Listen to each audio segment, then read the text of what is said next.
You were taught something that quietly destroys men. You were taught that being understood is power. From childhood, you were conditioned to explain yourself, explain your intentions, explain your mistakes, explain your feelings, explain your decisions. You were told this makes you mature, responsible, respectable. That if people just understand you, they'll treat you fairly. They lied.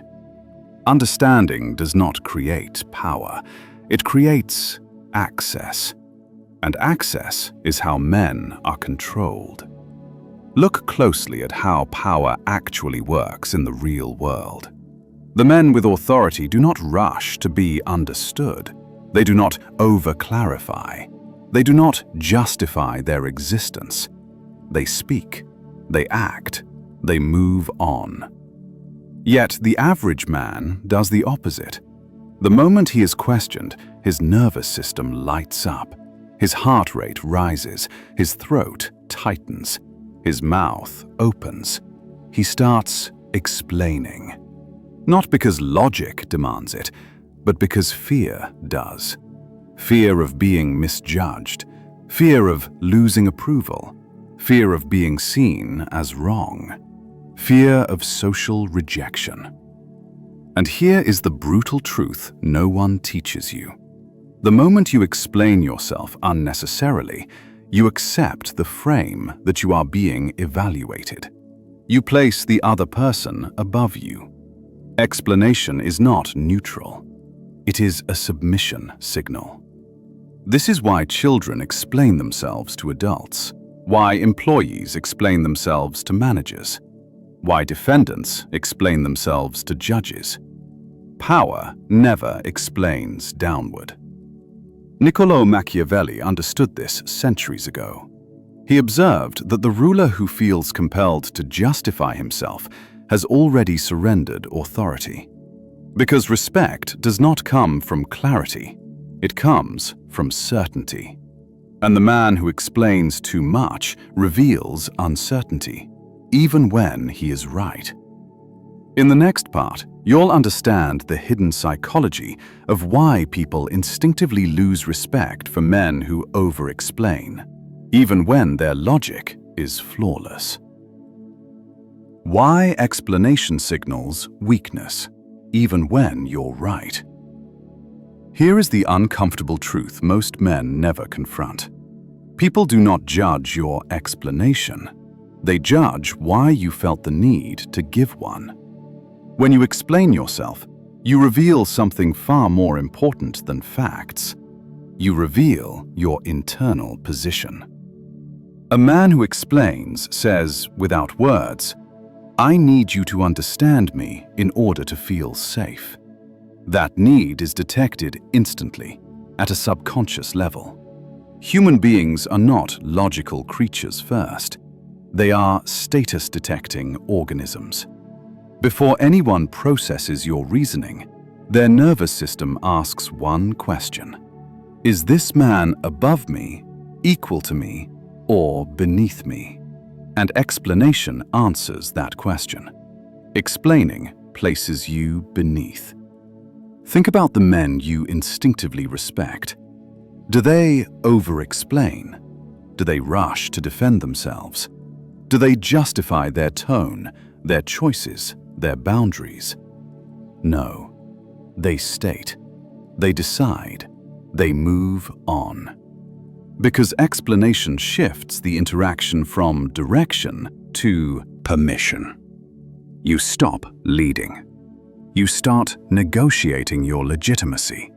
And once legitimacy becomes negotiable, respect evaporates. This is why manipulators love to provoke explanations. They ask innocent-sounding questions. Why did you do that? Don't you think that was a bit much? Can you explain yourself? They are not seeking clarity. They are testing whether pressure works on you. If you explain, you fail the test. Because you've shown them you are reactive. You are open to interrogation. You are emotionally reachable. And what is reachable can be controlled. In the next part, you'll see how explaining yourself doesn't just lose respect once. It trains people to cross you repeatedly, including friends, partners, and family. How explanation trains others to disrespect you. Respect is rarely lost in one dramatic moment. It is trained away, interaction by interaction. Every unnecessary explanation teaches people something about you, that you are open to interrogation, that your decisions are negotiable, that pressure works on you. Once people learn this, they use it. At first, subtly, they question your choices. They challenge your boundaries. They ask for clarification. They push just a little harder. And every time you explain instead of standing firm, you reinforce the pattern. This is why some men are endlessly debated, while others are simply accepted. The difference is not intelligence, it is frame control. A man who explains operates inside other people's frames. A man who states creates the frame. Frames are invisible, but they govern everything. When you explain, you invite discussion. When you invite discussion, you invite resistance. When resistance succeeds once, it repeats. This is how respect dies slowly, especially in relationships. Partners don't lose respect because you're cruel. They lose respect because you're too available for negotiation. You justify why you're busy. You explain why you're tired. You defend your boundaries emotionally. And soon, your boundaries stop mattering.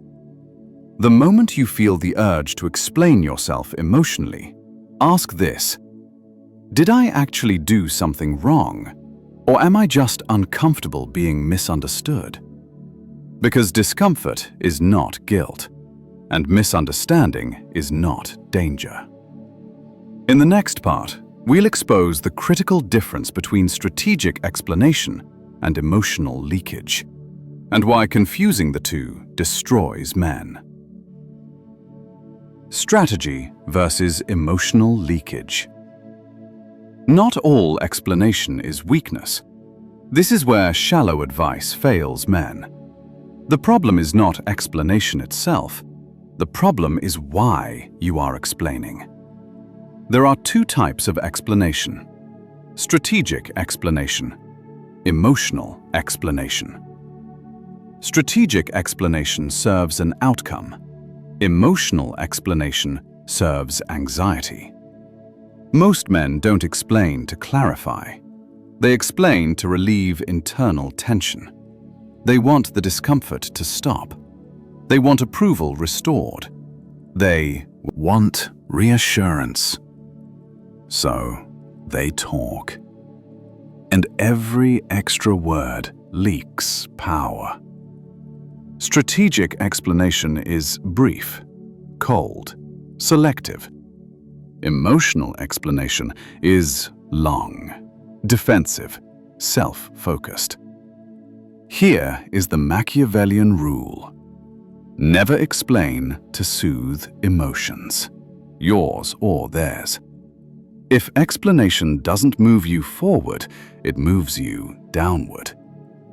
High-status men explain only when it benefits them, never to defend dignity, never to repair ego, never to be seen correctly.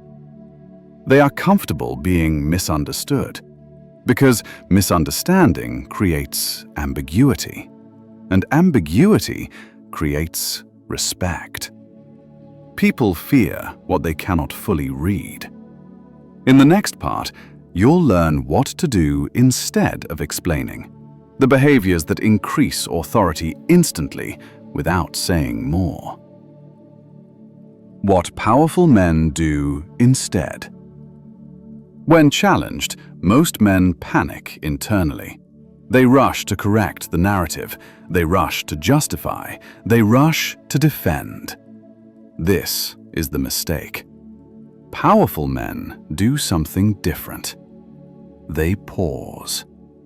Silence is not absence. Silence is pressure. When you don't explain, the burden shifts. The other person must fill the gap. Often they backtrack, they soften, they reveal insecurity. Because explanation was never about truth, it was about control. Instead of explaining, state your decision once. Acknowledge briefly. End the interaction. No drama, no justification, no emotional labor. This signals, I am not seeking permission. And people adjust. Not because you forced them, but because the human nervous system respects certainty. In the final part, we'll confront the fear that keeps most men explaining forever, and why overcoming it changes how the world treats you. The price of not explaining, and why it's worth it. When you stop explaining yourself, something uncomfortable happens. People project onto you. They may call you cold, arrogant, distant, difficult. This is the price. But here is the truth. Respect does not come from being liked. It comes from being solid. The men who are most respected are rarely the most understood. They don't chase approval. They don't clean up every misunderstanding. They don't collapse under judgment. They let the world adjust to them. And eventually, it does. Because human beings adapt to strength. They exploit weakness, but they orbit strength. You do not owe the world clarity about who you are. Your actions will speak louder than explanations ever could. And the moment you stop explaining yourself to feel safe is the moment others start respecting you.